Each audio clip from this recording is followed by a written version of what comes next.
Welcome to My Best 11 podcast. Today we are joined by a man who is very, I just can't speak in many words. I'm so pleased and rapt that we've managed to get him on. So difficult, especially with pre-season just started. We are joined today by the current Luton Town manager, Nathan Jones. Before I let him have a quick chat, Nathan is here to talk about his playing career. Started his youth career at Cardiff, spent time at Merthyr, Luton, Bordeaux, Numancia, I think it's pronounced. Southend, Numancia, thank you. Southend, Scarborough, and then spent the majority of his playing time at both Brighton and Yeovil, and then has gone on to manage a stint at Brighton, then Luton, Stoke, and now back at Luton. So, Nathan, after that, thank you so much for coming on, Nathan. No, really good to be here. Good to see you both. As I said, it's always good to see Marv. His smiling face hasn't changed for years and stuff. So no, I'm really delighted to be on. To be fair, it's taking his time because, as you said, he's quite busy, and I'm sure he thought I was just trying to put him off. But no, I'm delighted to be here. I wasn't sure if you're just thinking up reasons why Marv shouldn't be in your team. That's what I was just thinking up a couple of. Do you know what, Andrew? To be fair, when I was here, there was some good centre halves. I said Peaky was still playing, Marv was here, and things. It's just I couldn't put him in. I didn't play with Peaky, so I couldn't put Peaky in. But I couldn't put Marv in because, as I said, he's actually taking it. So everyone will be going, you're only doing it because he's on here. And yeah, this guy. exactly. But he actually was a good player, but I won't put him in just for that reason. But let's rewind quickly, Andrew and Jonah. Lucky I wasn't a dick to you back then, because we would never got you on. Can you imagine? Can you imagine? Oh yeah, let's try and get Nathan Jones. Well, actually, I wasn't too nice to him when he was at the club, by the way. So I don't know if that's going to go down too well. But you just never know. I'm not sure I'd go on Terry Wesley's website and webcast or maybe not Boncho Genchev's. But as I said, anyone else, I'd pretty much do it for. There's some blast from the past. Boncho Gunchev. Does anybody know where he is? No. Oh, no. Just one of these random names. One of those random names. Well, those people who haven't listened to the podcast before, what we do is Nathan's going to go through the best 11 players he has ever set foot on a pitch with. All the way through his team, picking his best 11 players, and thinking up his formation, and then he finishes off looking at his best manager he ever played under. As this is the opening episode of season 2, we've got something a little bit different with Marv's 60 seconds, which Marv's going to throw in at the start of part 2, a random 60 seconds worth of questions to Nathan. You're not here to listen to me. So, Nathan, over to you. Formation. Are you going Luton formation, or are you going to go something a bit Gareth Southgate-esque? What are you going to do? First of all, I just want to clarify, because I didn't know it was the best 11 I could actually set foot in a football pitch with. I thought it had to be a competitive match, because I did my coaching course with some of the top end, with Gianfranco Zola, with Jimmy Floyd Hasselbank. So I could actually have put them in my team, but I've actually kept it to a competitive game, right? So I actually did play with these, and I'm not plucking these names out. Look, I think it's only fitting that I go diamond. So I'm going to go 4 diamond too. It actually suits, coincidentally, the players that I actually played with, because I didn't play with many unbelievable wingers. I did play once with Andrei Kanchelskis, but I think it'd be a cheek putting him in it, since it just was one reserve game. So, but no, I've gone a diamond. Yeah, so quite fitting, I think, since that's been our principal shape here since I've been manager. Excellent. Perfect. Excellent. So diamond it is. Let's move through. Goalkeepers then. You probably played with quite a few goalies. Over to you. And you can have a few honourable mentions if you wish. Honourable mentions if you want. I think it's fitting, because that was. I mean, to be fair, we only got to look at Kelvin. Kelvin was unlucky, but I didn't play with him for a prolonged period. But Kelvin obviously had a fantastic career. Was brilliant. Was a young England under-21 keeper when I was at Luton, and went on to have a fantastic career. So he came into the reckoning because obviously I did play with him. My best mate in football actually will kill me. So I hope he don't listen to this because he just called me a name dropper with stuff. Is a guy called Ben Roberts, who was a goalkeeping coach at Middlesbrough and he's now I was the goalkeeper at Middlesbrough and Charlton, and he's now the goalkeeping coach at Brighton. If you remember him, he got lobbed after 29 seconds in a cup final by I think it was Di Matteo. He holds the record for that. Jonah, he come on loan to Luton. Yeah, that's right. He did. You remember him coming on loan? Yeah, to Luton. Good lad, Ben. Top man, Ben. Yeah, he was top man. Well, he came to Brighton, and I played with him for like 3 or 4 years. With him, and he's my best mate, and he will kill me for not putting him in because he just thinks I'm picking his keeper because he's name dropped. But my keeper for me is an easy one. So if you want clues, I won't give you the obvious one, but international. He was an international. Yeah. He was an international and a God's country international. He was. I got it. He was famous for 2 things actually. One for being a goalkeeper, and then one for a protest, a halftime protest. Oh, I don't know. The club he played. Yeah, he was famous for two things. Andrew, you know? Huh? He's actually managed non-league as well. I'm going to stick with my original choice. Down on the southeast coast. Yeah. Any more clues, or do you think? Andrew, I'll let Andrew have a guess. I'll just go on. So Welsh goalkeeper plays down there.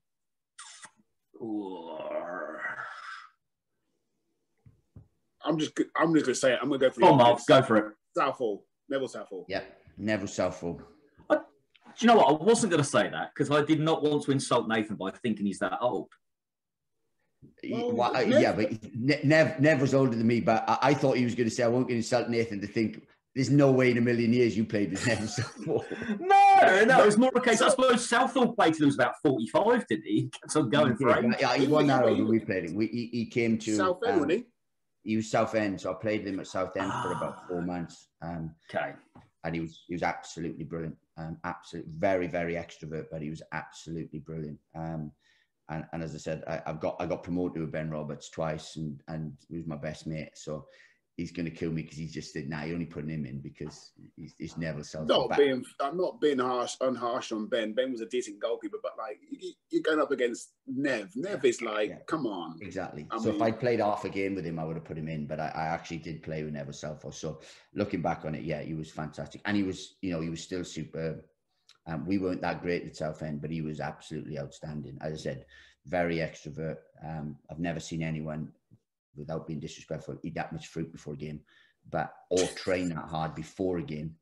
But they were brilliant and great lad. Come in, no airs and graces. Literally, what you saw is what you got, and he was fantastic. A few people have had him in his team, Jonah. Like a few. I reckon about a dozen. Yeah. Newley, Johnny Hartson, and they've all said he's unbelievable with his feet. Unbelievable. I remember. It was weird. I remember when I was at Cardiff City as an apprentice, the Wales team used to train like down in Cardiff and so. And sometimes if they, a couple of them turned up injured or whatever, they'd need 1 or 2 for a practice match.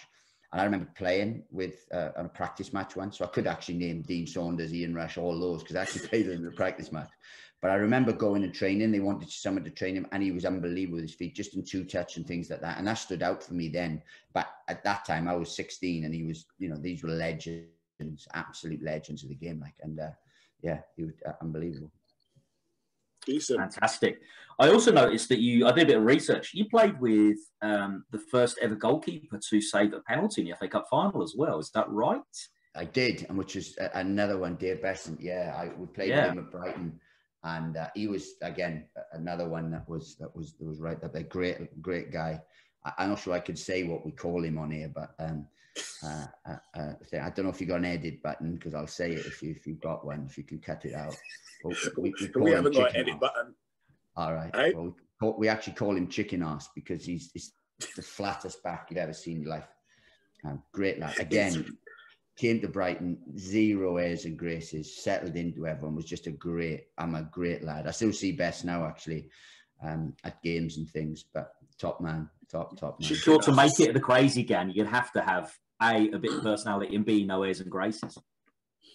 Yeah, but you know, when he came towards the end of career, you might think, well, I've done it all now, I'll just cut. But he didn't.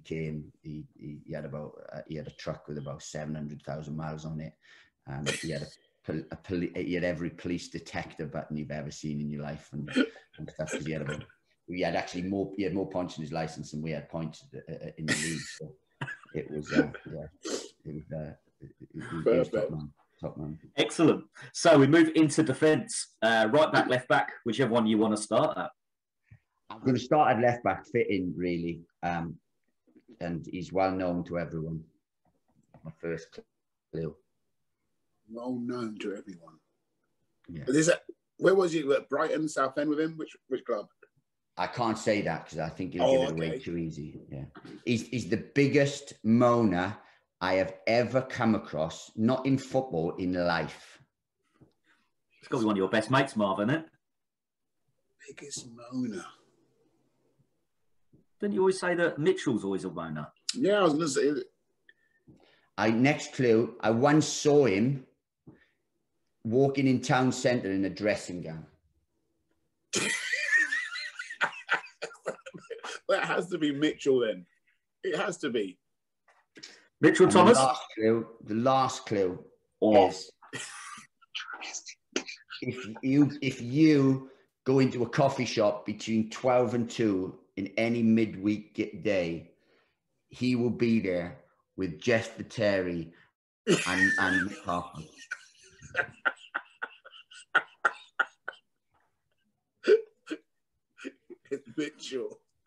It's Mitchell Thomas. Dressing gown. I remember that. The dressing gown. That was a joke. What was he doing? I have no idea, but I'm thinking, and I need clarification. I think he wore clogs and a dressing gown. Yes, he did. And a dressing gown. Was it a crazy end of season thing? No, it was just. It used to be a shop in Luton. I can't think what it was called now. Where they used to sell it was the best shop in Luton where they sold. I think it's moved to Dunstable now. No, it wasn't Profile. That's Brighton. Palui, was it? No. I remember if someone, Mick knows it. Mick always tells me about it. But they used to sell Ralph Lauren and things like that. Yeah, I know the shop you're on about because the owner was Jay. Jay was the owner. That's right. He's in Dunstable now. And I was walking around there. Mitchell was like in the shop in a dressing gown and clothes. He was. I used to wear that a lot. That it was a burgundy dressing gown, something like a purpley colour. It was. Oh, he just didn't care. He didn't care. That's the thing. And I got to be honest. When I first went, he used to frighten the life out of me because he used to moan. And I played in front of him, left wing and stuff. And he didn't want to move. If you passed to either side of him, he would nail you. And he didn't care. I was a young lad. He didn't care. It was my, I'd just come to the club. He was sink or swim. He annihilated me. And he got used to it by the time I left and stuff. But I always remember it. I still tell him now. I said the biggest moment. Jones, he still moans now. He doesn't change. He does never change. Mick says moans. He moans about food. He moans when he goes to a restaurant. He moans it's not this, it's not that. Great lad. I really like Mitch, to be fair. Really unreal. Good lad. But, yeah. Mitchell, that made me laugh. I forgot about the dressing gown. I forgot. You can tell because your face tips back, Marv, when you can tell the memories are flooding back. Right back then. Mitchell is at left back, complaining and whinging. So who have you got right back? Right back, to be fair, is I played with him. And he was a midfield player. He was a Welsh international midfield player. But when I played with him, he played right back, and he was unbelievable. Now, the best right back I probably played with in terms of other than that would have been Graham Alexander. I signed at the same time at Luton as Graham Alexander, and you could see Graham was similar to me. I thought in lots of reasons. He had a better career than I did, so I don't mean to be disrespectful in that way. But he was sort of just came. He was hungry. He's come from Scunthorpe at the time. We both signed at the same time, and he went on and I played against him later on for Preston, and I couldn't get near him. Literally could not get near him. And he was excellent. And I said, really good guy and everything. But this one actually sort of pips him because of of the stature and everything he was, but he was actually a midfield player. But I played with him at Cardiff, and he played right back. He was coming to the end of his career. He's a Welsh international midfield player. Welsh international midfield player at Cardiff, coming to the end of his career. He's actually, God rest his soul, deceased now.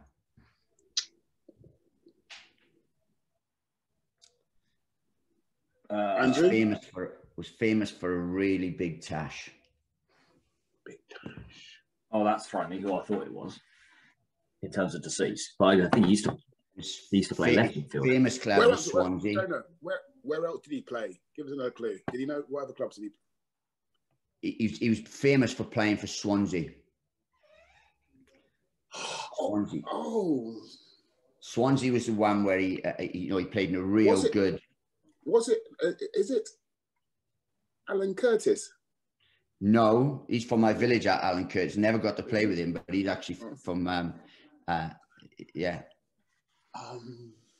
My head's going to bit of a mullet. He had a bit of a mullet.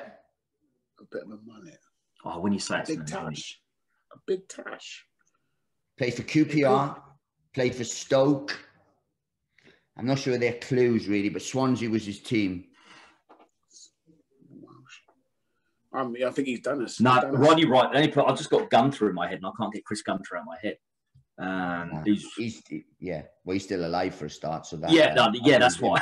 Yes. You want me to tell you? Go on, then. Go on. Robbie James. Robbie James. What he was a midfielder. Possibly the best. He would have got in midfield. But to be fair, I've got 4 midfield players who were excellent midfield players. And Robbie James. And if I'm honest, he was the best player. I think the best player I've ever played with. Really? Wow. Yeah, I played with him both for Cardiff and Merthyr, and he was my manager at Merthyr. He took me from Cardiff to Merthyr. But what a player! God rest his soul. I mean, he was phenomenal. He was still playing, obviously, for Llanelli at the time of his death, but just technically more brilliant and one of the nicest human beings you'll ever. I'm very blessed to have shared a football pitch with him, and I'll never forget what player. Yeah. And he would have got into midfield as well. Was he from where you grew up then, Jonah? He was Swansea. He was Swansea born and things. So he wasn't. So I didn't know him till I was at Cardiff, and then towards the end of his career, he came to Cardiff, and he was just phenomenal. And then he got offered the role of player manager at Merthyr, and he left, and he should never have left Cardiff really. Right. But he obviously wanted to get into management. And Merthyr were a big club then, they were the 3rd biggest club in Wales, bigger than Wrexham, bigger than Newport. I know those are like higher up the chain now, but really big sort of non-league side that wanted to get in the league. And he was, what a player. For Cardiff, he was brilliant. He should have stayed. He really, really should have stayed, but he didn't, and went into management, didn't quite work out. But as I said, is it Rhondda you're from? Is it Rhondda? I'm from the Rhondda, yeah. Is that that's where Hughes is from, isn't it? I'm from near enough same place as Hughesy, Alan Curtis, some good Geraint Williams, if you remember him. Yeah. Robert Page, all Rhondda ones. All slightly more illustrious than myself. But so is it renowned for producing players then, the Rhondda? I think it's not. I wouldn't say it's a hotbed, but there's a few players came from there. A lot went to Bristol Rovers, and a lot went to Luton, because the guy that actually sort of scouted me was David Pleat's guy called Les Shannon. I remember Les. I found Johnny Artson, Jason Reese. There's people like Pembridge. I think Mark Pembridge spoke about it as well. Mark Pembridge, exactly the same. Yeah. Like Kerry Hughes, all these real good players that came from Wales, and there was a lot of them. I said Robert Page was at the time. Alan Curtis has, going back slightly more, but and a lot went to Bristol Rovers then. A lot of Welsh ones, Tony Pulis was manager there at Bristol Rovers and took a lot of Welsh players and stuff. So yeah, it is a little bit of a hotbed, but that's that. Yeah. So I mean, as you've touched upon it then, so talk to us about the Luton. How did it? I mean, obviously Les spotted you, and then was it a decision of you thinking, or was it something you was going to jump at the opportunity to try and get involved in a professional? No, it was something I was. If I'm honest, it was weird because I left Cardiff. Because I wasn't playing in Cardiff's first team. So then to leave to go to Merthyr was an easy decision for me, because playing in Cardiff's reserves on Merthyr's first team was thick, because Merthyr were a really good GM conference side, it was called then. You know what I mean? Right. And when I went there, and I played two games for Merthyr, and I could have signed for Luton after 2 games for Merthyr. Les Shannon, Pleat told me the story, and he came, and Les Shannon came, and I played at Dover away, and I had 2 fantastic games, my first 2 games, and Les Shannon said, I found one, was his words. He said, I found one. So him and Pleat came to watch me, because we had Swansea in the cup, but I was suspended, and for the game, so I didn't play. So Pleat goes, look, Pleat is a thinker, and sometimes in what he says, and thought, if he suspended this early, something wrong, we'll just monitor him. And they literally monitored me for a year and took me at the end of the year. So I actually could have gone a year early. Whoa. And then it was just really strange. But I had an opportunity, I had a good year that year, and I could have gone to either Coventry, who were in the Premier League, or Luton, who were well, it was Championship. You know, it wasn't Championship then, but it was that. But when I met Pleat, he just knew me, watched me, told me everything, and I just felt more comfortable. I met Ron Atkinson, but I felt more comfortable. But it took ages to get me. I agreed a contract. I agreed the contract on the same day as David Pleat's testimonial of Man U. Yeah. I travelled back to Luton to sign everything, and then and on the way back, me and Pleat crashed. He crashed his car. I just think, what's that going on here? So he crashed his car on the way back, and then it actually took about 6 weeks to get it through, because they were haggling over compensation and stuff. And literally, I signed 2 weeks later. Pleat left for Sheffield Wednesday. So it was just a real surreal time. It was a great move for me. They were haggling over compensation, and in that time, Pleat left for Sheffield Wednesday. Pleat was haggling over his compensation. Wow, he was haggling more over his than mine, I promise you that. And then I turned up first day, and it was Terry Wesley who was a manager, you know what I mean? With about, if you remember, he had about 8 or 9 new signings then. Yeah. On top of an already big squad. So it was weird. So going back to your growing up yourself, who do you support? Who did you support growing up in the Rondo? I was a Cardiff fan, really, but I was a Tottenham fan. But my local club was Cardiff. And I could never watch Cardiff because we always played on Saturdays, so I could never go and things. So I was a Tottenham fan because I loved Ray Clemence. And then when he moved from Liverpool to Tottenham, I just loved Ray Clemence. And then I loved Chrissy Waddle and Glenn Hoddle, and Clive Allen was my favourite. Clive Allen and Chris Waddle were my 2 favourite players of all time. And I just was a Tottenham fan, really, but always been a Cardiff fan because all my mates are Cardiff fans. So if I go home and I got a weekend off and the boys are going to watch Cardiff, I'll go and watch Cardiff, you know what I mean, be a Cardiff fan sort of thing. So that was it, really. But I wasn't my dad never took me to games and stuff like that, because I always played, and if we did watch football, we'd watch a local team in the Welsh League and things like that. And we enjoyed that, and as things, to be fair. So I never actually went to games as a kid. I just played. Yeah. Okay, awesome. So moving on to centre backs. Here we go. 2 good ones, really, yeah. And as I said, both coming towards the end of their career. Again, going to Cardiff, one of them international, illustrious player, a great human being, a little bit like Robbie James, really, really helped me and how he was. But he was left-sided centre half. At the time, he played for Cardiff. He was a Welsh international, but one of the best Welsh centre ever. Was he left-footed? He was left-footed. He was left-footed. I'm going to just throw it out there. Another guess. I don't know if he played for Cardiff, though. I can't even think of his proper name. I can know his nickname, Cookie. No, he didn't play for Cardiff. Chris Coleman. Yes, that's it. Chris. I played against Chris Coleman, And Chris Coleman was the same size at 16 as he is at 45. He was huge. He was just this rampaging left back. He was a left back anyway, played for Swansea. The biggest legs I've ever seen, just a shot. Tree trunks. Biggest legs I've ever seen. And scared the, well, lucky he was left and I was left because I wouldn't have gone anywhere near him. But this guy was a legend. He's a legend of Welsh football. Apart from when you go back to like the John Charles times and stuff like that, there will not be a better centre-half that has played for Wales or will play for Wales in a hell of a long time. Join in when you want, Andrew. Get into easy. All right. I'm trying. Gee whiz. Marvin, you're... He was from North Wales, which was borderline Scouser as well, really. But and was Cardiff his only club? No. He had one other club, and then at the end of his career, he came to Cardiff.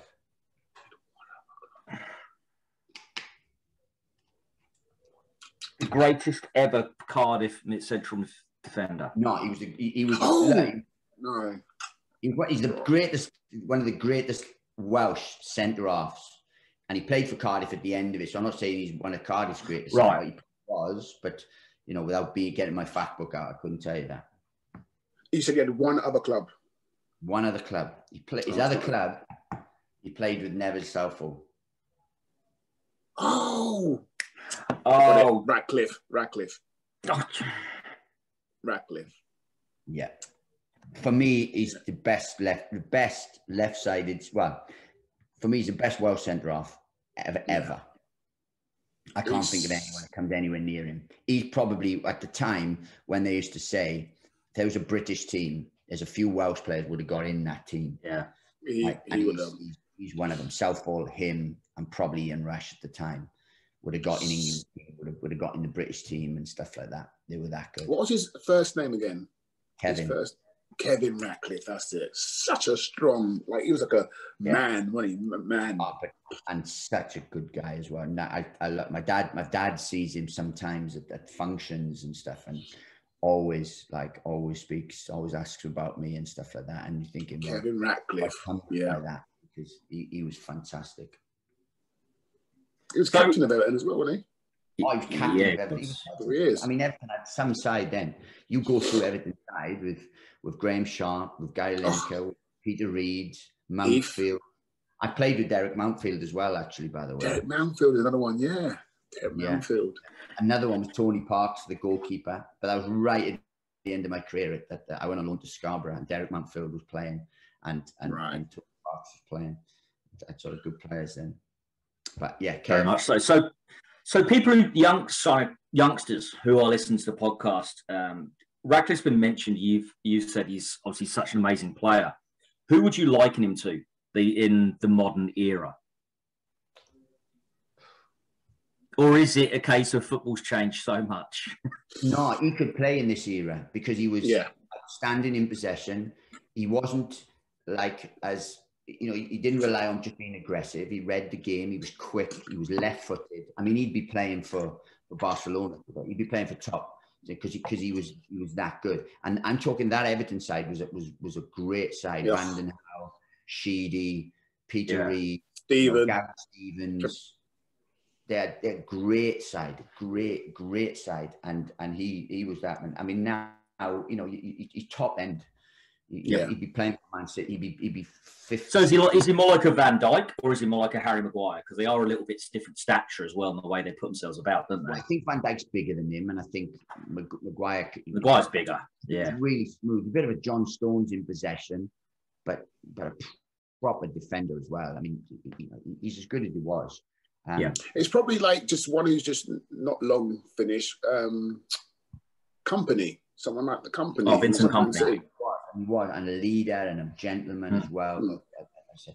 Just top end player, and I'm very fortunate to have had a year with him in terms of knowledge and things like that. But more than that, it's just I watched him, and because I went to watch Wales inside the Wales had then and stuff at the Vetchfield and things, and he was the best player Wales had, even though they had Ian Rush, they had Dean Saunders, they had a lot of these, but he was the best player. He was world class. in Wales' team. Him and Ev were world class. Yeah, fantastic. So next to Radcliffe, who's your other centre back? I did toy with a few on this one and stuff, and it's weird, but I played with a guy called Simon Morgan at Brighton, who was at Fulham all his life, that I really enjoyed playing. Fulham. Yeah, he was a good player. Yeah. He's an excellent player. He doesn't make it just because, but I had to give him a mention because I really enjoyed playing with him. He was excellent. Couldn't train. His knees were shot to bits. So he couldn't actually train, but he played. He was that Paul McGrath story legend. But really just play and stuff and things. But this one I played with at Southend. He was a Norwich legend, technically brilliant, one of the biggest heads you've ever seen in your life. Oh, his nickname's Buzz Lightyear. But excellent player. Was in Norwich's European Cup run when Norwich had a really good side with Jeremy. With all Jeremy Goss and yeah. With that side, Ian Crook. Gordon played, I think, there. Butterfield.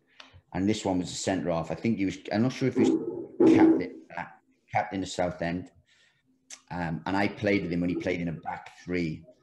And I played wing back. And he would just say to me, just get yourself as wide as you can, 60 yards away, and I'll find you. And I've never seen anything like it. The only one I can think of is, and I don't think he played for Southend though, but he when you said Buzz Lightyear, he had a big head. Did he have a big head? Yeah, big head. Yeah. This guy had a biggish head as well. John Newsom? No, it wasn't John Newsom. Yeah, no, John Newsom wasn't John Newsom. He was also his other nickname was Charmer because he loved to pull a neck in an Iceland jacket.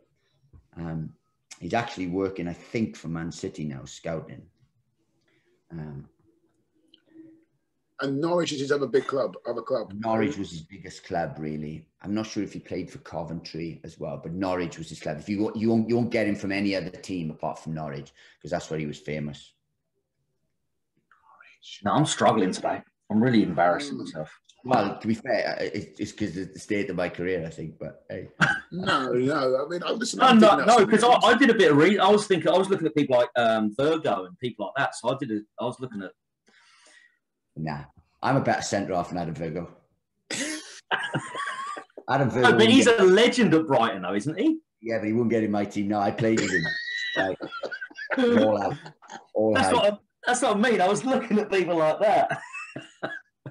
No, I could have, but hey, I think if you know, I managed some of these. I managed to catch a lot of people at the end of their career that had a bigger impact on me than something. Obviously, I played in promotion teams at Brighton and stuff where we had a lot of good players and good people. You know, we had good midfield players, hard midfield players, people like Charlie Otway, Richard Carpenter.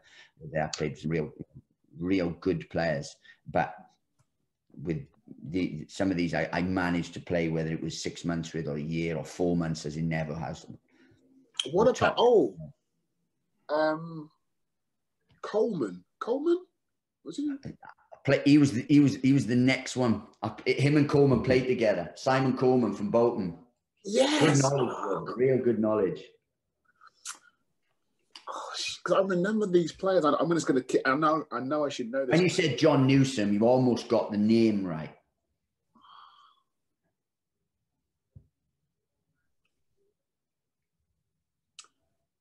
Go on, you've done me.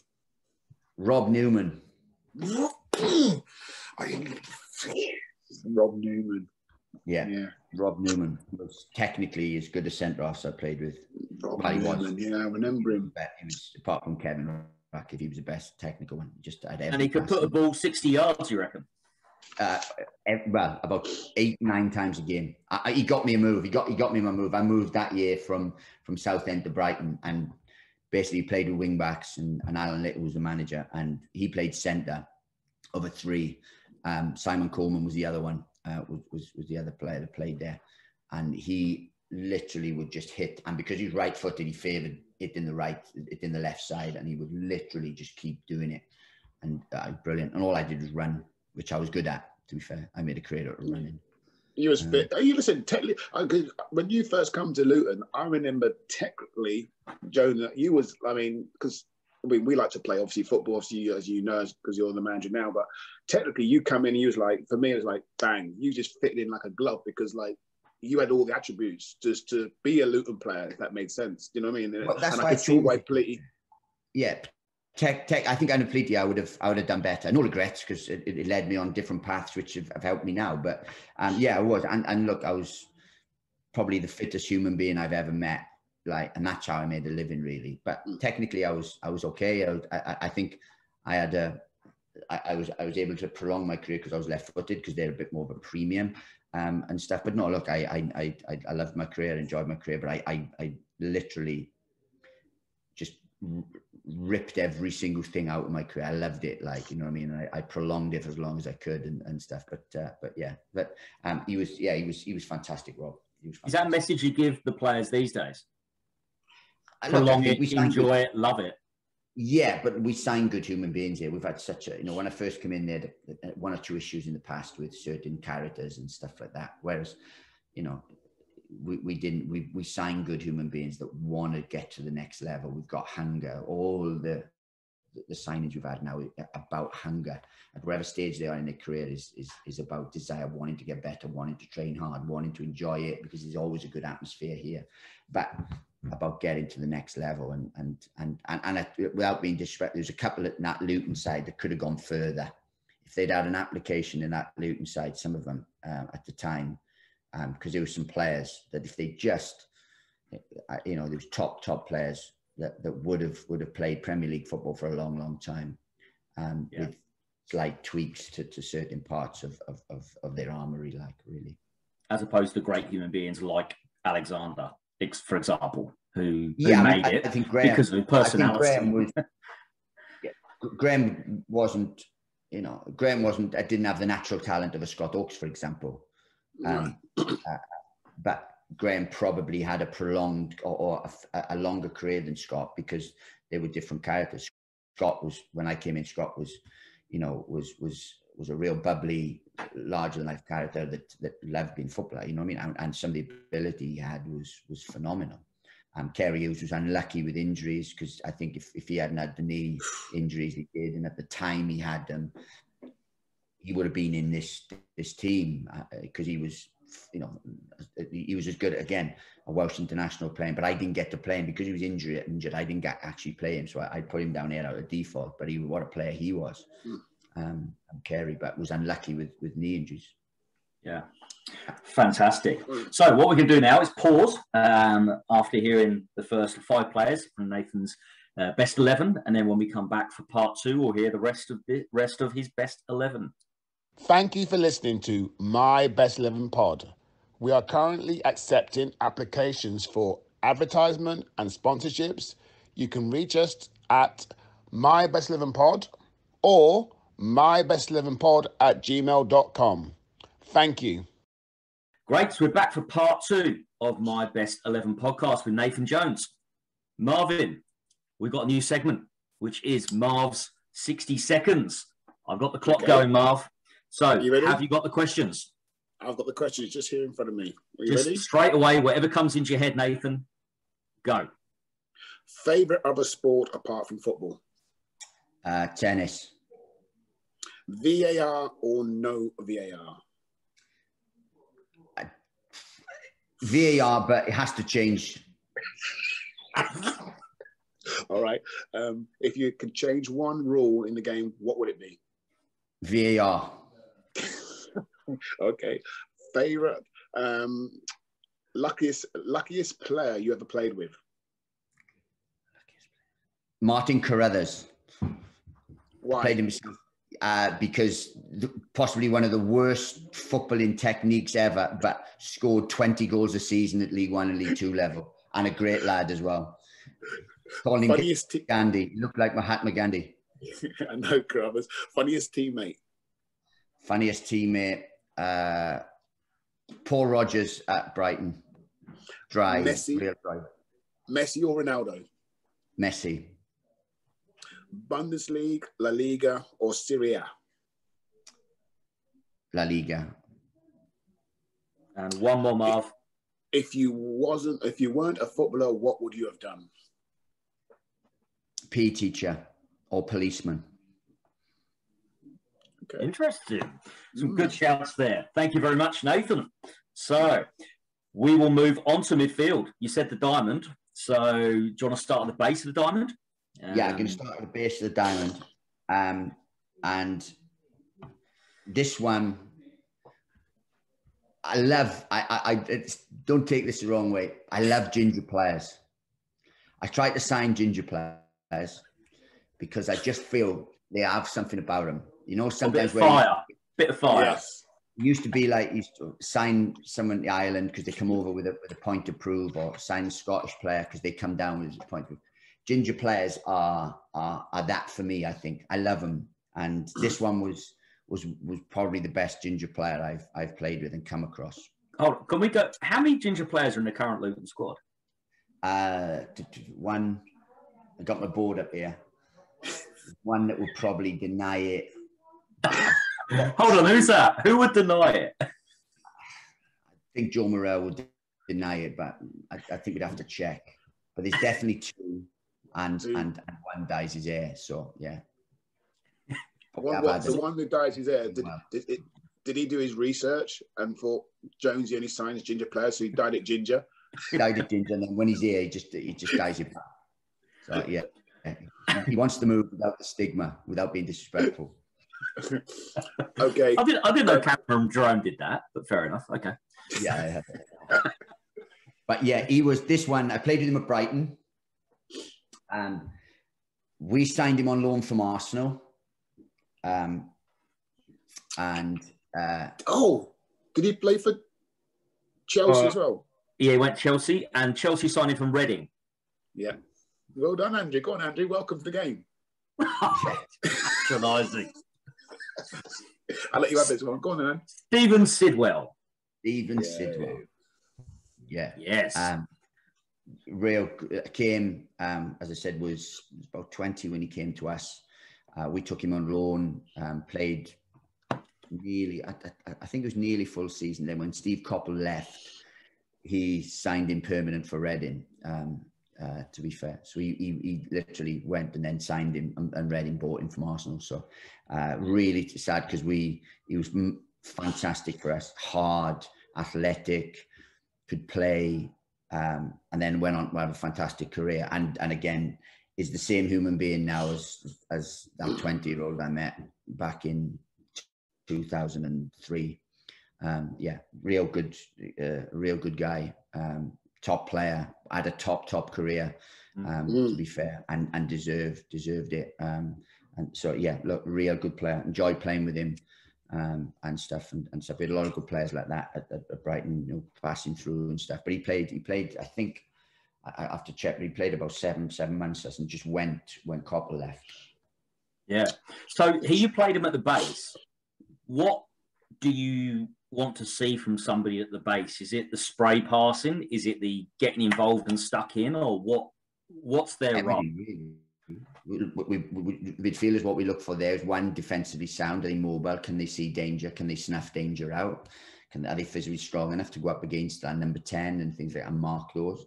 Then out possession, in possession, then yeah, we want it to be technically good, to be able to rotate. Range of passing is pretty essential because it's like the quarterback position. But also have to, you know, be able to keep things ticking over and give it to other players within the diamond who are really technically very good. I honestly think he could play in either side of the diamond, or he could play anywhere in the midfield, to be fair, because he could do everything. But for this one, because of the other players I've got, I'm going to play him at the base. Yeah. Jonesy, just going back to you now, going back to when you spoke about, it wasn't a tough decision to leave Cardiff. Obviously, it was a case where, like, at 16, you wanted to be obviously playing Merthyr's first team, obviously, which was, I think a lot of kids would learn a lot from that rather than trying to stay somewhere else and play in the reserves. But you went to Spain after, and I read, like, he was homesick. Was he homesick? Yeah, it was weird. I'm thinking, why would you move further away from Wales if he's homesick? I can only because I've done this sort of talk quite a lot actually. Right. I mean, as I said, when I left Cardiff at sort of 19, I had 3 years there, and I was in the reserves, and you know what I mean, you're pro there, but you're not getting in the first team. So it was an easy decision to go to Merthyr, and it was actually closer to home, so no problem. When I came to Luton, I struggled for the first sort of 3 to 4 months. I'd sort of good friends in David Green and Ben Chenery, who I bothered with and stuff. But on weekends, I drove home, or my parents drove up. And then it was pretty clear that under Terry Wesley, I wasn't going to play, and you know, I had about 6-7 months here, and I just wasn't getting any headway. The team wasn't playing very well either; it was struggling. Yeah, you know, and things, and I just don't think he then thought, well, I'll put a younger one in, and you know, a relatively inexperienced one in. So I had an opportunity through a guy called Colin Addison, who was a good friend of David Pleat, to go to Spain. Now, when they rang up, Terry West said, yeah, I'd be willing to sort of sell him and stuff. So I wasn't thinking, because I actually loved Luton. I really loved the club. I loved the people. I loved the players. The training was brilliant, because I'm not saying too much the first team ones, because there was more concentrated on the first team players. But in the afternoons, Wayne Turner would take me, Thorpe, Kelvin, you know, Ben Chenery, David Green, all the ones, 40-yarders, all those ones, and train. And we do. So I actually learned, like Gavin Johnson, people like that. Yeah. And would take us in the afternoon. And I loved it, and I felt I was developing, but I wasn't playing first team. So we agreed for me to go out for 2 weeks, round about January time, to have a look at it. And when I went out there, I really fancied it was going to be first team football. And the only way I can think about it, because I was homesick in Luton, was I'm a Christian, a born-again Christian, and I just prayed about it, and it just felt the right move. And I'm glad I did it, because I grew up quite a lot, learned, you know, I'm fluent in Spanish, learned a different way of life. That helped me further on in my career. So, yeah, look, strange decision, but a good one. Oh, excellent. Very interesting. So moving on to the rest of the midfield, either side. This one was a player that should have done better in his career, and is now an excellent assistant manager. At the time, started at Liverpool, but I played with him at Southend. Technically one of the best I've seen. He was, and in the greatest of respects, saying he was a bit like a Ronnie Whelan clone. And ironically, Ronnie Whelan signed him for Southend. He played a few games for Liverpool as well, didn't he? He played a few games. A few games for Liverpool, few for West Ham, then decent. Moved to Galatasaray and with Graham Souness, and then came back, and then had to retire, or officially retire, from playing pro football, but then got promoted twice in the non-league, but couldn't stay at that side because he couldn't play in the league because of his insurance things and stuff. But I think he was a good player. Yeah, I do. I see him. Andrew might know. You're totally throwing me. The only person I know who's been back and forth was Colin Kazim Richards, who you also played with. Nah. He's a bit after. This is like in the 90s. This one went to West Ham as part of the Julian Dix make weight. So Julian Dix went to Liverpool, and this one and another, I think, went to West Ham. Then he wasn't in West Ham long, and Galatasaray bought him. And Graham Souness went there. Didn't work out there because they needed three. They had 3 foreigners, and they already had 3 foreigners. So they literally sold him to Southend. Technically, he was a really good player. Really good player. No, I'm going to guess it. Once you guys name, I'll name him. Go on. Mike Marsh. Mike yeah. Marsh. Yeah, and he's the one that introduced me to drinking pints as well, by the way.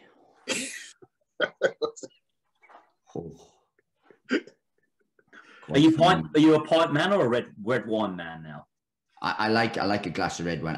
I'm not a lager and I drink it. I like a glass of red wine or a real craft beer, but I don't drink too much. I tend to spend most of my time at home, so I have a glass of wine, a nice glass of wine at home, or I tend to go out, and if we go out for a lunch in the afternoon, just tend to have a pint of craft beer, something different. So I'm getting a connoisseur now rather than a and anything. Wine's the way forward. I can't drink lager. I hate lager. Never liked lager. Oh. No, but on every single corner in England now, my mates tell me, is like a homemade craft brewery now, isn't it? From what I understand, in industrial estates. Yeah, I prefer that, to be fair, because I can't drink your traditional Budweisers or something like that. I'm not that. Whereas back in the day, you know, that's what I used to drink. But I don't. But I do like a glass of red wine. I think that's. But you still love your fitness yourself, don't you? You still get involved in all the runs and things like that. Is that something you pride yourself in? I used to be a lunatic. I'm finding fatherhood slightly curtails that a little bit now. So this morning, for example, I used to get up at sort of 5:45 every morning. Today I was up at 5 o'clock, but I didn't manage to get a run in. But I did manage to get a cuddle with my daughter, which was gold dust. So I preferred that. So that's what we had. Definitely. So what were they doing this morning? Beak tests, or do you not? Or we've done those last week, and today was actually a bit of a relaxed day. That's why I was finished a bit early, because they've done 2 hard days, so then they've come down now and have a. So it was a tactical day today, patterns of play and stuff, which I enjoy, because that's where I take, and then the rest you leave up to your coaches and your sports science. So yeah. Did you do the beak test? I was going to say, that's what I was going to say, the bleak test. What, did you do the beak test? Is it the same one, Jonesy? How we used to do it? Different ones now. What we used to, well, I did pretty much 3 in my career. The ones that we used to do was the continuous ones where you went there, and kept going. They've done away with that now. It's called a yo-yo. So you go there, back, and then you have to walk, and then you got to go again, and then it jumps from steps. So slightly different. The old one's harder. The old one's much harder. I was going to say, the old one's definitely harder. I complete the new one. We get to the end. You complete it? Yeah. I used to complete it, but the old one you run until either you stop or your heart does. So yeah, that's what I was going to say. Because I saw that the new Alan Campbell at Motherwell got 23. I think I saw somewhere. Something like that. It's a different bleep test now. Like I used to get. Yeah, that's what I'm saying. So that's what was kind of 23 on the old beat test. That's physically impossible. And this one goes to about 26. I think it's 26.2. We used to be completed it. So when you completed it, you had to carry on running until you got your maximum heart rate. But now, then the old one, no one completed that. You right. Either dropped out or completed.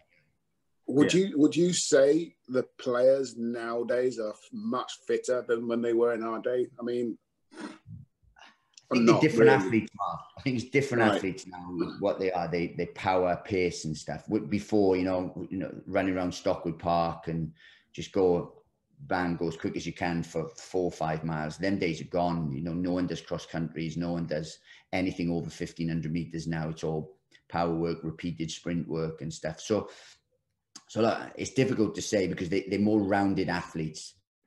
But back in there's no way anyone of I don't think anyone of my players now would have beat me over a cross country. But in terms of everything else, I couldn't catch some of the players we got, and the repeated sprint things too powerful, too quick. So it's a different type of fitness now. They're more durable, more rounded. Whereas before, you was either quick or you could do Kenyan cross countries. You know what I mean? Oh, we've heard some very good stories about the cross countries across lakes and people cheating and all sorts of stuff. When you guys were growing up, we had. I mean, when they talk about sports science now, and I say this quite often, and with Micky Adams, he had and I say this with great respect, he's one of the best managers I've had, but mental Micky, like they used to call him and stuff. So we used to have like Terror Tuesdays and stuff. So when they talk about now, we play Saturday, 2 days recovery now. You can't train hard until Tuesday again. We were top of the league at Brighton, played away at Scunthorpe, 1-0 up half time, lost 2-1 on a Tuesday night. So you literally traveling back, got back at 4. So by the time you leave the ground, get into bed, it's 5 o'clock. So the first team coach at the time was Dean White, who was another lunatic. It would say that in its greatest respect, because he's a guy. I know Dean White, a good guy. And he said, get him in at 9 o'clock, because all the fans that went to watch us Scunthorpe will be in work at 9 o'clock. So get them in at 9 o'clock. So right, no problem. So we had 4 hours kit, 3 hours kit. Then had to come in. And then Mickey got on a bike, took us down to this lake, which is just down this thing. So he said, for 45 minutes last night, you were brilliant. Now we're going to make up the other 45 minutes. So Mickey was on a bike, and we had to go around this lake where Mickey was on the bike. Everyone jogged. When he blew the whistle, you had to sprint until he blew the whistle again. And we had to do that for 45 minutes, right? So he just went round the lake, his thing, sprinted continuously. No structure, nothing, just get on with it. We finished, we had food, and then he said, on the minibus, you're now going to Bristol Rovers to play in the reserves. And we went down on Wednesday night and played and drew 0-0 to Bristol Rovers. Just crazy. So 290 minutes in 2 days, plus a 45-minute lake run. You're playing on the Saturday? I haven't played on Saturday. And we're top of the league, by the way. So, I mean, we had Dicey on there, Sean Dyson. So he has a thing called the Coach's Day, where it's his day, and they come in this one day and they have to do exactly what he says. And it's like literally off the chart, apparently. What it is, they're literally throwing up some of the players. But it's just one day, isn't it? Is that right, Andrew? Was it one day? Yeah, he said one day, yeah. One day where he has this day where, because again, I mean, he's the same effort because work. There's nothing beats working hard. I mean, no. you can have a bad touch, you can have a bad game, but that doesn't stop your legs from moving around to close a ball down. Do you know what I mean? Sure. You might have just given him some ideas there. You watch, Marv. You're going to see people like Pelly Rannick and that. The smile that we always see from Pelly's face is going to go because Marv suggested we have a manager's Monday or something where Nathan could do what he likes. Well, it would be good just to take around Stockwood Park because that was a good run. I used to love that run. I remember the first day actually we ran on Stockwood Park and I started to jog up. And Peaky goes, if you want to go on. And I just went boom. And they were like, who's this? Like, because that was the only thing I did. I mean, I think at the time, I think Paul Telfer was the fit real one of the run as well. Broke his records and stuff like that. And it was so I did think I announced myself with a bang, but it was like downhill from day one. Steady decline. Excellent. So next to Mike Marsh, who's in midfield? The next one would be a guy that I played with. He was early in his career. We had him on loan. I managed to play with him. One of the best young players I've ever worked with. Attitude, everything about him. Started to have the most wonderful career, and then had a move that I thought was really strange.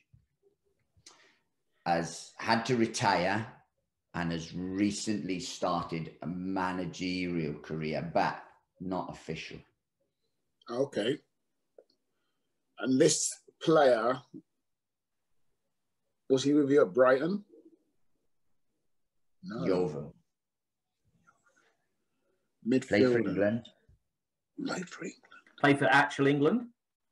Played for actual England. The amount of internationals that made their debut for Luton Town, you wouldn't believe. Oh! Don't say him yet, because let's give out. Yeah. No. I've got a couple of names bouncing in my head. I might be wrong. I'm going to say, well, did he play for a London club? From loan? Yes. On loan? Yeah. Okay. On loan? Then he went up north. Real strange move, went up north. And now he's back in London? He's back in London now, but has just embarked on his coaching stroke managerial career. I reckon that's what's going to throw me. That should give you a massive clue. Coaching. Well, everybody's been offered the Spurs job, which means it could be there. Go on. Why's his name got out of my head? He was young then. He come to.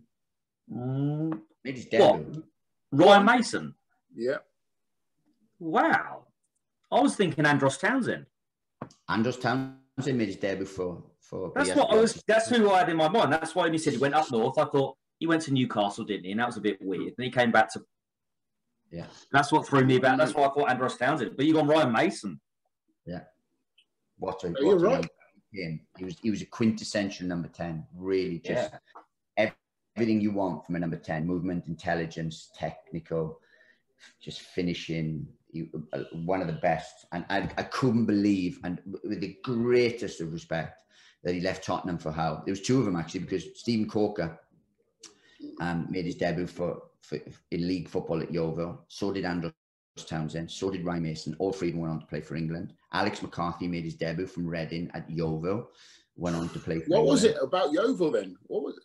We just had to take players at the youngest. We had to go and reckon us because of the budget we had, because of the location.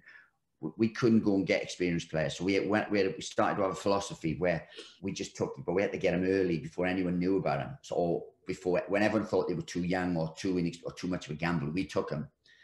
We took Luke Ayling, we took Luke Freeman, Asmir Begovic, all played and made their debut in league football for Yeovil Town. So, great coup. And all those, Asmir, Stephen Henderson as well did, and from Portsmouth, and he was Irish international. So we're putting about 5, 6, 7 internationals that started with us that have gone on to play for the country, and someone like Luke Ayling is now playing for Leeds and doing fantastically well. Made his debut for thing and for Yeovil, and signed for Yeovil. But Ryan was superb. I just couldn't understand why he left Tottenham for Hull, with the greatest respect. Stephen did exactly the same. Played one game for England, scored on his debut, then moved to Cardiff.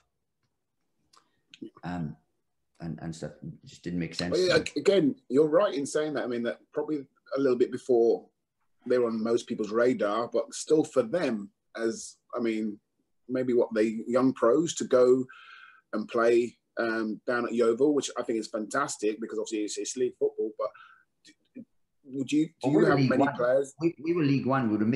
At the time we were surviving at League One level, but then we established ourselves like a mid-table on the lowest budget in the league, a mid-table thing, but playing young players and stuff. And when you look at the record that they produced, and he continued to, because people like Tom Lawrence, Shane Duffy, that have gone on to play for their countries, Wales and I think it started at or passed through Yeovil's first team on the way to that, loads. So I was trying to say, so that same sort of like work effort and the same sort of good people you like to sign for the first team and ready-made players, are you managing to bring that into the youth setup, or as the youth manager, or into that culture, so that if you do have a potential 16, 17-year-old good centre-half, young centre-half, oh, listen, we want you to go to so-and-so on loan down in maybe, I don't know, League Two. Is that something which you're trying to impose at the club as well? 100%, because it's valuable. They get to a point where just technical training and development will take them so far, will prepare them for what they need then is the games. And we like to pick then the clubs so that they still get that continued tactical development, but getting the game time as well that we are not able to give them at the minute because they're not quite ready for us. And we've done that. We very rarely take loans. We took one loan last year, which was Norrington, Keenan Dewsbury Hall, because we tried to buy him, couldn't. He's not quite good enough for Leicester's first team last year. Played with us, did fantastically well. Now he's in Leicester's first team. So it's a two-way thing. But we don't tend to take many loans because we're kind of then developing players for other people. Yeah. But at Yeovil, we had to do it because we wouldn't have survived otherwise. No, I definitely agree. And Yeovil's a great place to grow up. And they were known for the hilly pitch, of course. But they got great reputation now. So you got Sidwell at the hold, Marsh, Mason. Who's going to play just behind? This guy I don't think you'll get. But I've never. This guy got me a move to Luton, so it was a Scottish international. But I'll have to check his age. Just have to check his age, because he was really famous player, Scottish international. Played for Man City. Played for Swansea. He is now. Just checking his age exactly. I don't know. 73. Right. So I played. That's the age bracket. Right. He played for Man City. he'd have been mid-40s when I played with him, right? He played for Blackpool, Coventry, Seattle Sounders, Man City, won the FA Cup with Man City. I think he scored. In what year? Let me find it, because I think he scored 2 in the game. And only 1 for Man City. I've got it. Yeah. He had a moustache, didn't he? Yeah. I can't think of his first name, but his surname is Hutchinson or something like that. Tommy Hutchinson. Hutchinson. Seriously, Marv? That's outstanding. Absolute outstanding. He was him. Wow, what a player. Phenomenal. He was in the same bracket for me as Robbie James and Radcliffe. Right. But he couldn't really run it because he was in his 40s playing, which was phenomenal anyway. But he used to play left wing, I played left back. And he used to say to me, just give it to me, run, I'll find you. And got me a move, because I was an attacking fullback then. And I just should give it to him, he'd do whatever he needed to do, beat 1, beat 2, find himself some space and slide me in. And I looked a good player from playing with Tommy Hutchinson. And for me, look, it was the end of his career, so he wasn't the best player I played with, but he was the most influential single player in my career in terms of playing with him. And another Tommy Hutchinson, hard guy, hard Scottish, but just that's when I learned. So when I had come up with Mitchell and his moaning, Mitchell had nothing on this guy in terms of being a hard man, in terms of naming me. He was, and what a guy. He coaches kids now. He settled after he played for Merthyr. He was Swansea and then Merthyr and stuff. And after he did that, he worked for a council run the Can and Taff and does all coaching now. Swansea Merthyr was the last one. He's now coach. Going back to your position. So what was you was a midfielder to start off with, and then push back? I was a fullback. I was a left back because I was an attacking fullback. People played me up one. You know, people play me up one, and I wasn't as good as a left winger as I was a fullback because it's a different position. I was better coming on to the game because I was energetic and stuff. When I had to have my back to play and things, I wasn't any good at that. And then I had one trick that I used, but it was better coming from deep, and I was it. I was a left back, an attacking fullback. I was. Probably a little bit before your time, then, Jonah. When you really, I'd love to play for us. I was going to say, that's exactly what I was going to say. Is there some sort of strange link, or is that you're moulding them in yourself? The fact that Luton in particular have made some amazing fullbacks. And if you look at players who've had the most success with, you probably would say fullbacks. Yeah, definitely. And we've got some now. We've got 4 here now that I'm really, really excited about. Look, I always say to them, you've got to be the fittest player, you've got to be the biggest animal, you've got to back yourself, you've got to be able to go forward, defend, you've got to punch above your weight. Because I played my best football from 32 to about 35, 36 as a fullback. So I learned the position. I when I was younger, people beat me on the back stick. I wasn't good 1v1, but then I understood the position. I never got done back stick. I used my body well. I come up against 6 foot. People would peel onto a fullback them days and go direct. And I knew how to handle my body. I knew how to defend 1v1, to get tight to the quick ones, to jog. And I was better. And that's what the work we do with them now, look, it's stuff that I needed to learn, so I'm better at doing that. But have you got a bit of a vested interest, and maybe you spend a bit more time with those guys and the other ones because you think I know a bit more? I could probably give a little bit more experience. Look, we've got Mick here, we've got Paul Hart here, 2 legends of the game. But I can coach a centre half how to defend. But if I need to give centre half tips, I let Paul Hart do it. I coach our centre forwards but I'm not going to be able to give them the knowledge that Mick Arford could give them, because Mick was, Mick wasn't just a hard man. Mick was a fantastic player, technically really good, strong, knew what he thought about the game. You know what I mean?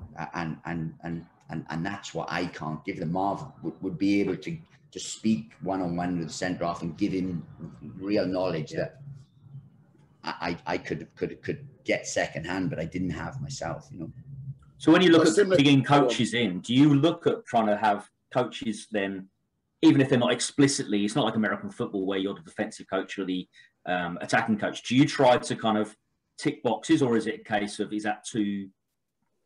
Well, we coincidentally, we got the manager's a left back.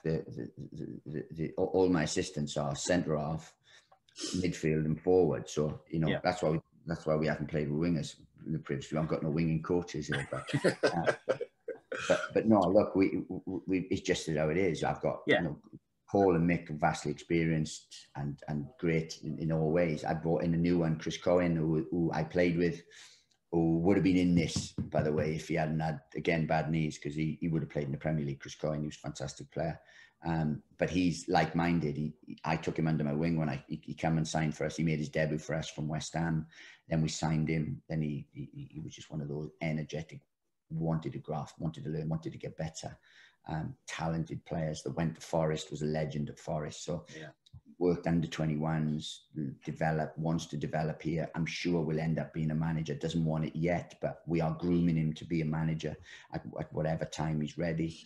So, we tried to bring in people with longevity. I don't bring in just my mates or anything. We tried to bring in people that enhance the environment, whatever that is. Yeah. But touching back onto the fullback thing, I mean, obviously I played fullback as well, Jonesy, and I think I learned, I mean, apart from the 1v1 defending, I learned quite quickly that if you're playing against a winger of any one sort, it'd be more difficult for that player in question to attack me if he's defended me in their half. So that's why I got forward and love to get forward as much as possible from the fullback position, you know. Well, and in my early days, I had to. That was my best form of defence because I couldn't defend. I wasn't any good. So I had to go that way. But that was my natural youth and exuberance. But I learned as I got older when, I wouldn't say my legs went because I was never rapid. I was always quick, but never rapid. But I was always super fit. So I never lost my legs. But I just learned to position better, positionally, how to use my body, how to be clever, little bumps here and there, and sometimes and things. So I got with it. Yeah, but you're right. You find out, and we play a certain way that we want our fullbacks to be athletic and get on and pin people back. And if we can do that, then do less defending. And I was going to say that as well, because you've come, obviously the second stint at Luton, but you've come to Luton and it's what I would call, being an ex-player, like, it's the Luton way. It's like, I mean, entertaining, quick interchange and passing. Like, I think most of all, I mean, I've played in games where like I've got beat, but obviously we've got applauded off the field because of the way we've played. Hard work, but we've tried to play the Luton way, as I call it, ball on the ground, quick passing. Is that something which was like you've had since you've become a coach and then become a manager, or was it maybe horses for courses and the players, what you've got, you work with how it works out? No, look, we have a philosophy about how we want to do stuff, and mine aligned with Luton, and that's why they employed me, in the first place. But we want to play what we say is fast, fluid, and winning football. So we want to play quickly, but we want to win games. We try to win games. We very rarely sit off. Even, we've been League Two side and gone to Newcastle, and we went after them. We went after Leeds, went after Aston Villa, we've gone after Sheffield Wednesday when we were in a lower league than them, because, and I see some people say we haven't been that. The only time we've ever been pragmatic is where we had to stay up. When I came in for 9 games, I knew that points were paramount, because otherwise we'd fall behind in our journey. So we did that. But yeah, look, it's the way we play. We want to win games, and we can be pragmatic, but we want to play high tempo pressing, high tempo passing, high tempo in terms of what we do. And that is a good way of playing. I don't think anyone's ever booed me off for the way I played. Even at Stoke, we were actually changing the way they played there. It's just not getting the results we should have got. But I probably got more time there for how I managed and how I played than what probably someone else did who would have less an attractive style. So it's not it is a conscious thing. So I'm not trying to impress anyone. I'm just trying to implement stuff that I believe in. And to implement something, you have to believe it, and you have to drive it home, and you have to believe that you can implement that.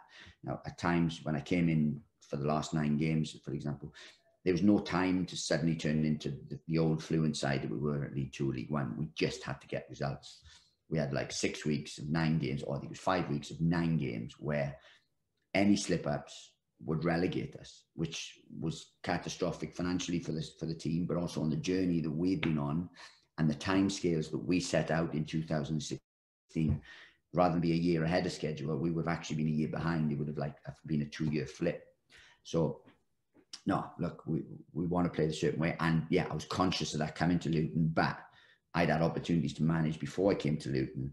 But I wanted the Luton job because I knew that we were a fit. And those 9 games you talk about, I was going to say, those 9 games you talk about, I don't think it would have been possible. I mean, knowing me, how I know you, if your man management skills must have been, I'm going to give you the compliment. I don't care if you're not going to take it, but your man management skills must have been way up here, because there's no way you could come in there if you didn't have to be able to get those lads to play the way they did to stay up, if you didn't have good man management skills, in my opinion. Look, we did a lot of work. I mean, first of all, I come in and apologise for leaving them, because we were on a journey. I persuaded them to sign for the club because we believed we were on a long-term journey. I told them all they were going to be championship players when I signed them in League Two.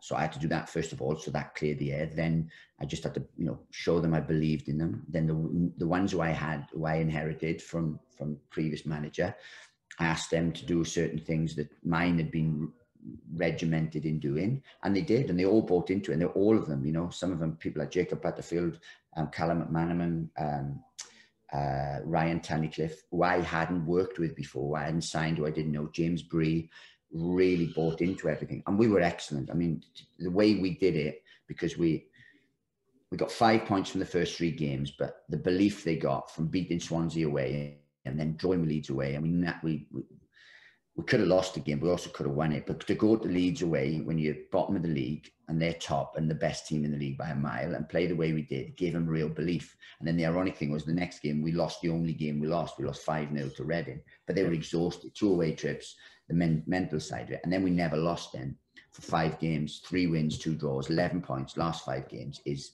championship form, and we showed that, and we won the games we had to. They bought in, and we were very proud. We won games 1-0. We beat Huddersfield 2-0 on Sky and things, but we were just difficult to beat. We worked for each other. We had a spirit that other teams didn't at the time. We planned coming out of COVID so that we would hit the ground running. So everything came together. But you're right, you have to be good man managers. But I knew the group I was coming into, and that's why I knew the club, I knew the group. That's why I took the job, because realistically, they were dead and buried. Yeah, definitely. We were. And thank you from a Luton fan. No. I mean, so move on to strikers. Here we go. This is where I come into my 4th. Here we go. Roll sleeves. Both these I played with at Brighton. Both these. I played, I don't know if Marv remembers, but my absolute favourite player of all time was Clive Allen. And he came actually on trial to Luton that year. And I got to play with him in the reserve game and things. And he scored. But I couldn't put him in because I didn't really play him. He was on trial and stuff like that. But I would love to put him in, but that would be pure name dropping, because he was my favourite ever player. And everything, and I actually got to train with him for about a month. Got to play a couple of games with him. So then Marcus Stewart was another one I loved playing with. Marcus Stewart. I'm sorry to interrupt you there, Johnny, but I get asked the question: who's the most difficult player? One of the most difficult players you played against? And I used to make people think, well, is it Mark Hughes? Is it like all these big names? It was Marcus Stewart. It's one of the top 3 for me because of his movement. I remember in this game when he was at Bristol Rovers, he did not keep still. I'm having to keep, this guy was like bang, bang, making moves left, right, every single time. And I just had to be on my top game to make sure that I didn't lose him. But I've gone full scale with Marcus. I remember playing against Marcus under 16s, England v Wales, and he was their best player, right? That was 16. I remember him, and then obviously we played against each other, and then his career went, it was better than mine. Then I ended up playing with him at Brighton, at Yeovil. We become really good mates. We had a fight. I set him up with his wife, and now we're still real good mates after football. He's a great guy, but what a player! And I loved playing with him. And we got him out of default. Again, I'm not divulging too much, but he sort of wanted to go back to Bristol. So he was still in great form, still a good thing. I think went from Ipswich. Bristol City paid big money for him, paid about $5.5 million for him. And he just fell out with Gary Johnson. So he was sat there at Bristol City. He was a Bristol boy, wanted to live in Bristol. And we were just the next club local, and whatever. So we took him on loan and then eventually signed him. But what a player. I mean, what a player. I loved playing him because I knew exactly what he was going to do. So I was a left back that, I said, fancy myself technically. So playing into front and little movements he'd do. And I knew we were telepathic. And then the amount of assists I got for him, but the amount of goals he got for my crosses was phenomenal because his movement was better than the crosses. He was getting things. And scored in the playoff semi, was brilliant for us.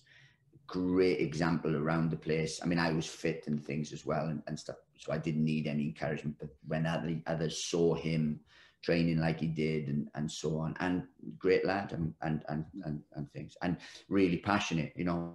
We had a fight after training because I had blocked him in training. I did a thing where I was using my body cleverly and he didn't like it and so on. So, and I think he rang me in the night and said, look, I don't know why we did that. I said, I have no problem with that. You know what I mean? But real good guy. And I'm good mates with him now. Set him up with his wife. I had a good friend of mine called Louise.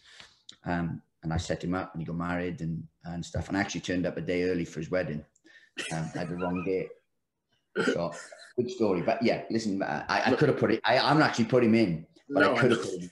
I believe. I mean, he would have been a good one to put in because, like I said, he's one of the toughest opponents I've ever played against. To be honest with you.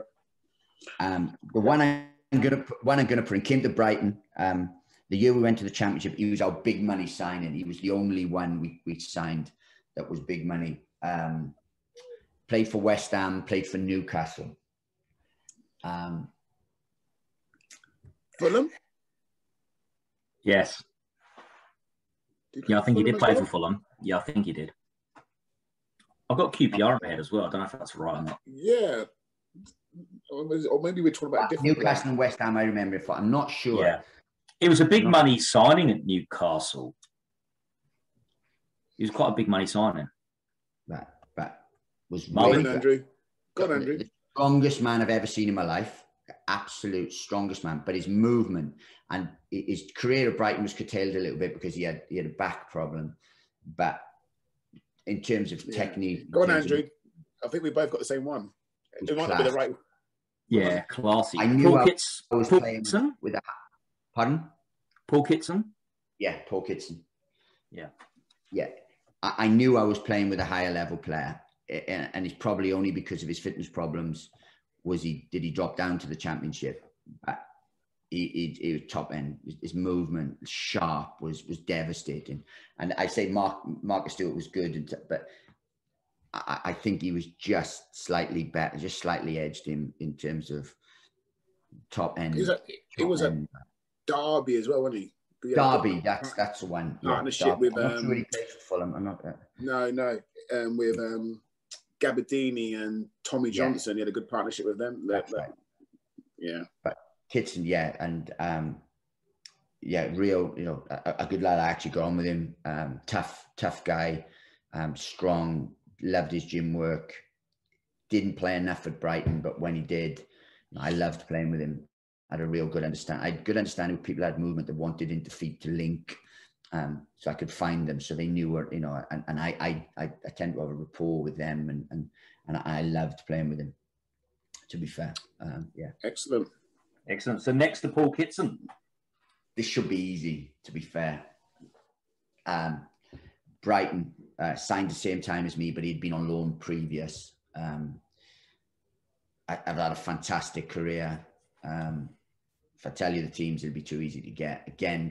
Well, was it the one I was thinking of last time? I was probably thinking of. Right. No. He played West Ham, played for Tottenham. Played for Fulham, played for England. Played for England. Zamora. Yes. Bobby. Yeah, I lived with Bobby when I first went there for a year. And it's just exactly the same as Sidwell. He's the same type, same. If I bumped into him now, and I speak to Bobby, I don't speak to Sids now, but you bump into them and, you know, they're exactly the same people, good people. Bobby's the same, and was a really good mate of mine. We bought a disastrous property together in Marbella. But he was one of my, he's the best striker I've played with, the best striker I've played with. He had everything, and he reckons he hates football, so he never watched football, but he studied it. He was a real student of the game, and he was clever. I remember us being in Chesterfield once, and we were playing Chesterfield Tuesday night, and he was top of the table clash, and they had people like Ian Brecken and people, a horrible team to play against. And we were rooming together. And do you remember the Gary Crosby goal that he kicked it out of the keeper's hands and scored? Yes. And Bobby said, I wonder if you can get away with that now. And I was like, no chance, absolutely no chance. I remember this. And then we played the game, we won the lap.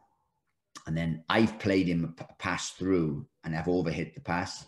And he almost got there, but it was a bad pass, to be fair. And he's run past it. The keeper's there, and he's on his knees. And you never guess who the keeper was.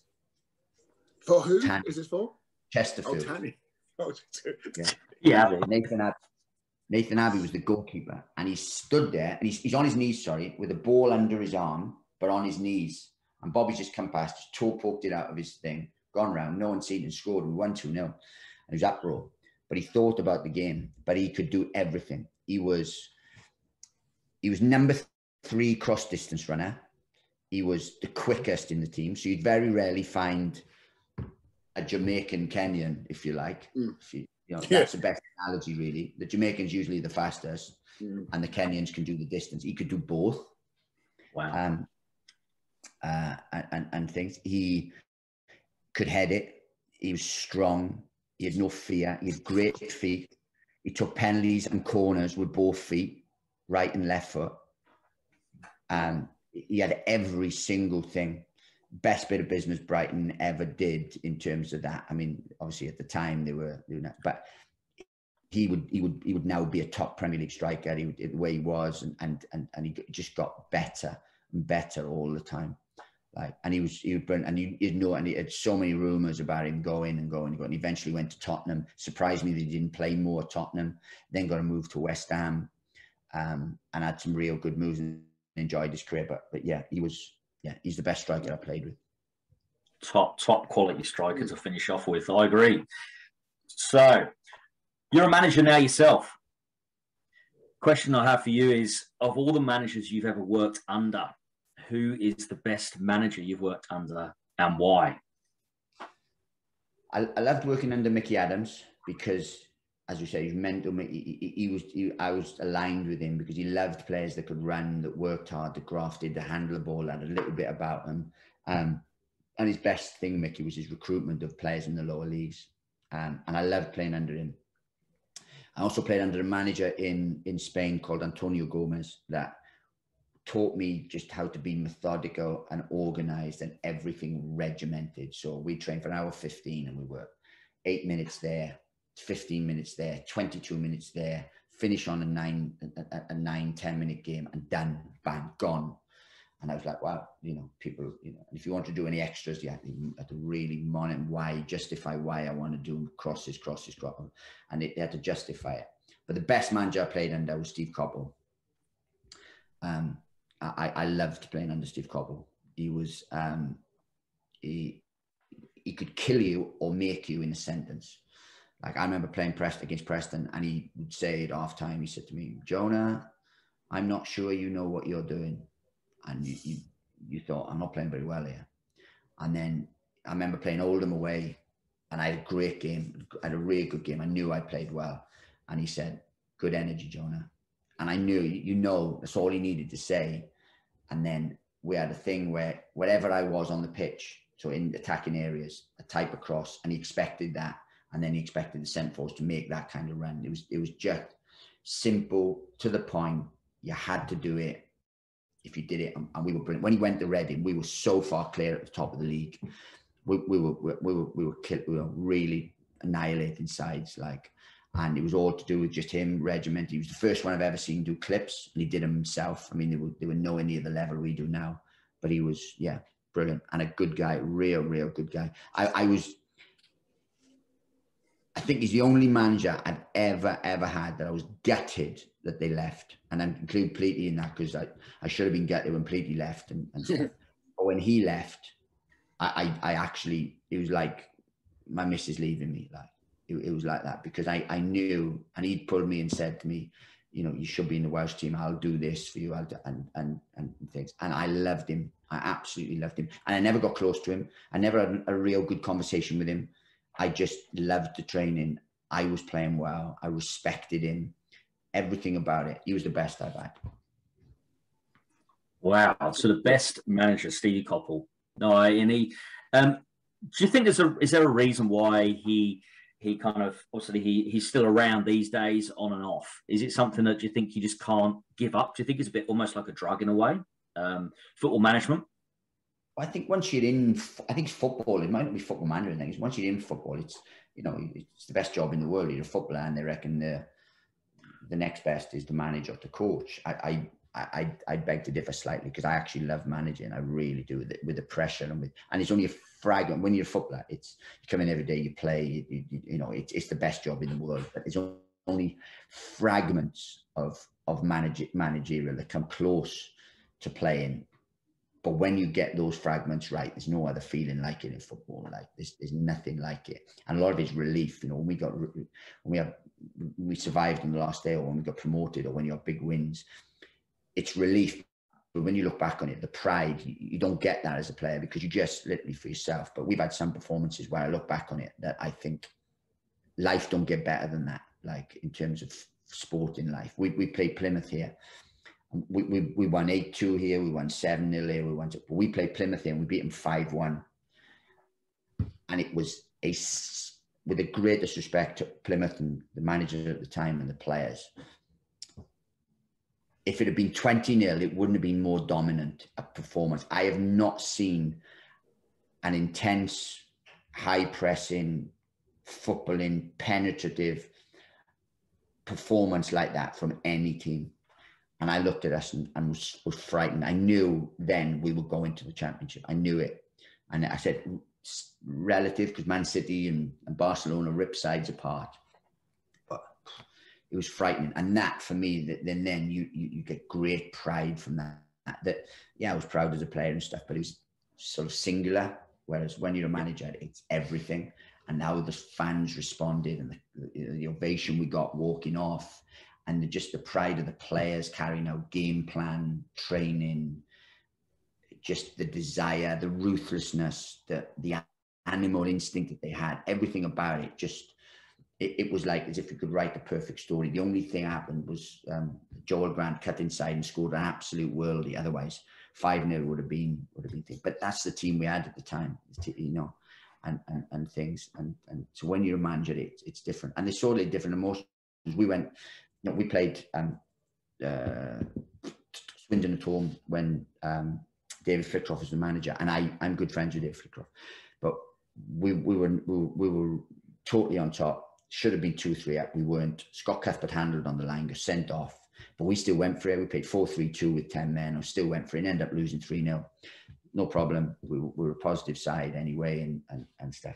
And the manager came out and said a few things. I thought, it's a little bit disrespectful. You know, we were down to 10 men, and you know, if you beat us and we're better than us, you should have been because you're 10 men. So we kept it. We kept it on the paper, kept it on the wall, and we pinned it. And we went to him on Boxing Day, and it's one of the best performances, away performances I've seen. We won 5-0, and we were outstanding, you know, away performance, and they give us credit, fair play. But then Luke Berry had an opportunity in the 94th minute to make it 6. He blazed it over. And I went mental, you know, I went mental in the thing after, because 6 sounds better than 5. And that's the type of thing we had and things. And I don't mean to be arrogant in that way, but the emotions of manager, you're not thinking straight. You know, you come in as a player, you won 5-0, you're bantering that he's just missed a thing, but 5-0 away from home, Boxing Day. It shows you players have prepared well. They haven't got over exuberated on things. Everything about it was total perfection. We beat the side we really wanted to beat and stuff. But I come in and my overriding emotion was it should have been 6. It should have been 6. And it's crazy. The management's different, totally different. It's just crazy. But there are snippets of it that are heavenly at times, like literally heavenly. Like, Jonesy, listen, I love that. I mean, similar to obviously, I mean, I'm not saying, I mean, I'm in the same like realm as you as a manager, but like that thought of like it should have been 6, or if it's like if I'm coaching the girls or whatever, it's like, yeah, we won 5-1, but it's the one girls. It's the what we were lazy, we were lackadaisical, we got too comfortable at some point to allow that one, and it's no different if it's the games going easy, and I'm saying if you've got 6, go get 7, go get 8, go get 9. I don't care. Beat them 20-0 if you can. Make a statement, right? That this team, not be making fun of them by ridiculing them or putting your foot on the ball or showboating, but have respect for them and go and beat them by as many as you can, so they turn around and go, do you know what? That team is class. I mean, they've won 20-0, but they were going at it, trying to get another goal after another goal after another goal after another goal. And that's how you earn respect, in my opinion. 100%. But we gauge stuff here, and if you might know it, but I've openly said it in interviews. My first game was a Luton manager was home to Cambridge United. Now we had 10 days to prepare for it because Yeovil was still in the cap. So my first, I was appointed on the Wednesday, so I had Thursday, Friday, give them the weekend off. I went to watch Cambridge, and then I had Monday, Tuesday, Wednesday, Thursday, Friday to prepare them for a home game that I thought, right, we're going to do this, we're going to do that. Worked with them religiously. Played the game, and I thought, they haven't listened to a word I've said. We drew 0-0, but that was for me rock bottom. That's where we starting point. Like, then the following year, so we played Cambridge 3 times at home. The following year, we were much more fluent with Diamond. We then worked with them. We recruited better. Beat them 2-0 at home, and should have been more. But we beat them 2-0, and you know they had the same manager as well, Sean Derry, who's a good friend of mine. So I gauged that. I think of last year we 0-0, and we were lucky to draw 0-0. Now we're 2-0 and slightly more comfortable, but we're not where we want to be. Third year, one year we got promoted, we beat them 7-0, and I gauged those things off there. And when we were, you know, when we played Yeovil, for example, we were 7-2 up in injury time, but we wanted the 8th, and we scored, Elliott scored the backstick head to make it 8th in 94th minute, because there was a ruthlessness about the group. And that ruthlessness, if you take it off, it's like a boxer, you suddenly you're winning comfortably and you take it, then you can get knocked out straight away. But if that creeps in, then you do. And and that's the thing about management, you have to drive that. And at times it's very rare to enjoy management, because, you know, I get to a point now where I ask Kev, Dean and Mick and stuff, I said, what's the point where we can't lose this game? So if we're 2-0 up and it's 80th minute, you can still lose it, because if the other team score 85 minutes, you know you're in for a tough thing. Then there comes a point where it's probably, he puts 3 minutes up and he's 90, and you're 2-0 up and there's 90, and they put 3 minute injury time in, and then you think, we can't lose it now, because even if they score in the 91st minute, then they'd have to go, something would have to happen, they'd have to score again, and they probably won't have enough time to score 3. And then it comes a point where you think, we've won it. And that would be a minute and a half into a 3 minute injury time where you think, and only then do you actually start relaxing as a manager. And you can be 4-0 up, and at no point are you losing that game. But on 75 minutes, there's still a possibility you can lose that game. And everyone else in the stadium wants 5 and 6 and 7, and I want 5, 6, 7, but it's still in the back of my mind as a manager, you're thinking it's possible still to lose this game, so you don't. So you keep the professionals, you keep it, and suddenly you look up and it's 82 minutes and you're still 4-0 up, and you think, okay, but you just never stop. And that's the thing about management. It's consuming, it's stressful, it ruins your life. You know, I got the best wife, and if I didn't, she'd have left years ago in terms of stuff. And it just that relentlessness to get better, to do well and stuff. And you always want more, because there's never contentment. There's never real satisfaction. There's just moments of absolute heaven that you just want a little bit more. But that's management. Excellent. Jonesy, brilliant. Thank you for your, I mean, I know your time's been really precious, and, you know, pre-season and stuff. But it's so long. No, listen. Hopefully you've enjoyed it. I mean, I've loved it. I like chatting about myself. It's my favourite subject. You know, but I'm the thing is, I'm actually really proud of my career, even though it wasn't top end career. I knew where I come from. I knew what I wanted to do, and if someone said to me now when I was when I was at Cardiff, you can sign 20 years for Cardiff on 250 quid a week. I'd have taken it. And that's because it meant more to me to be a footballer than everything else. And I still have those values now. I still want to be a manager in 20 years' time. I want to be successful. I want to, you know, and to be a manager in 20 years' time, you have to be, because managers are a bit more ruthless than players. But you know, I've gleaned every single ounce I possibly can out of my career, and I've loved doing it. I do it with passion. I do it with a love for it. I do it for that's the only reason. And I'm very blessed, praise the Lord, to have been in football since I was 16. Fantastic. And we've loved hearing every single word you said and hearing from your team. So that was Nathan Jones's My Best 11. Thank you so much for your time, Nathan.